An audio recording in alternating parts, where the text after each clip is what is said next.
Rugby খেলা মাঠ কিন্তু এখানে মাঠটা নষ্ট হয় নিরাপত্তার জন্য ওইখানে আমরা মেয়েদের জোনটা করি। গ্যালারি সবগুলো 100 টাকা, গেস্ট এগুলো নিয়ে সবগুলো নিয়ে আলোচনা হয়েছে। আমরা যেই বিষয় নিয়ে আজকে আমরা কোঅর্ডিনেশন মিটিংটা সারলাম, এটা হলো আমাদের ট্রাইনেশন যে মেয়েদের হচ্ছে যে খেলাটা হচ্ছে এটা নিয়ে আলোচনা ডিসিশন যাই হোক আমরা করে নিলাম। আর এই করছি যেটা আমরা টিকিট গ্যালারি বা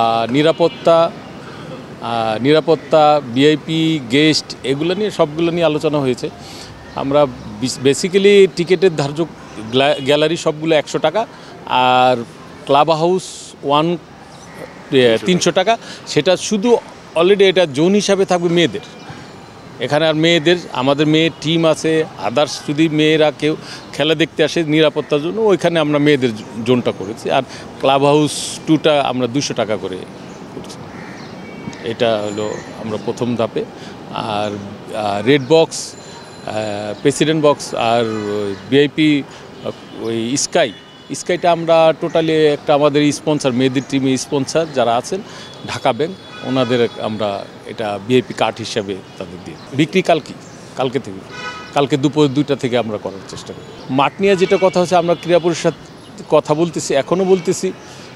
ক্রীড়া পরিষদ যদি আমরা তো এই ইস্যুটা নিয়ে আমরা প্রতিটা লাস্ট ইন্ডিয়ার সাথে ম্যাচেও কিন্তু আমরা একটা হিসেবে ফেস করছি, যেটা হলো আর্চারির সাথে।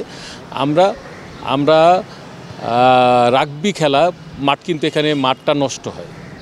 23-24 যুদ্ধে আমরা 26 তারিখে আমাদের মেয়ে টিম খেলা ফার্স্ট খেলা, তাই আমরা ক্রীড়া পরিষদকে অনুরোধ জানাচ্ছি যে এখানে যাতে এই খেলাটা না দেয়।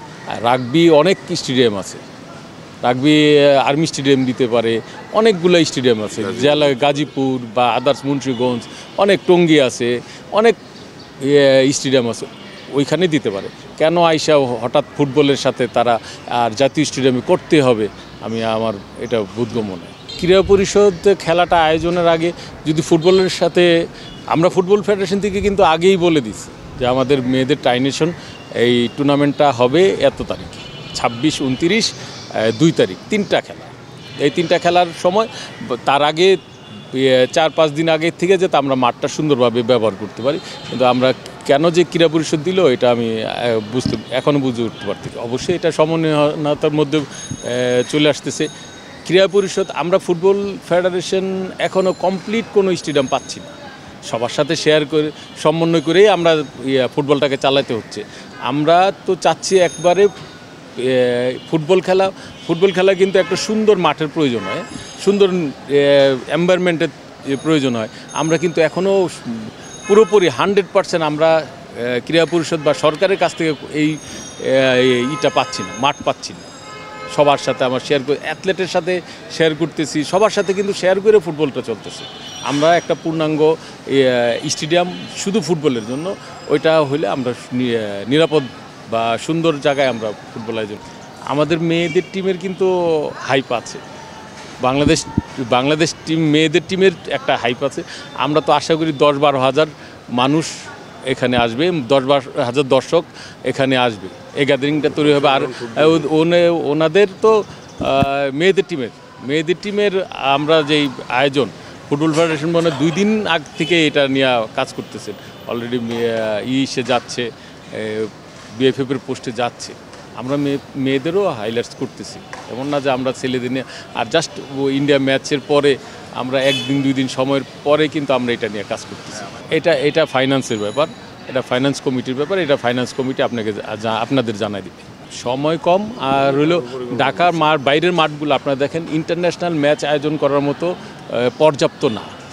ওইখানে ইন্টারন্যাশনাল ম্যাচ আয়োজন করার কোনো পর্যাপ্ত না। আর মাঠের কোয়ালিটি দেখেন বা ড্রেসিং টোটাল এনভায়রনমেন্টটা সুইটেবল না, এর জন্য আমরা ঢাকি। অবশ্যই এই ম্যাচের পরে আমরা টোটালি ঢাকা বঙ্গবন্ধু স্টেডিয়ামের মাঠটাই চাচ্ছি পুরোটা উঠায় নতুন ঘাস তৈরি করে।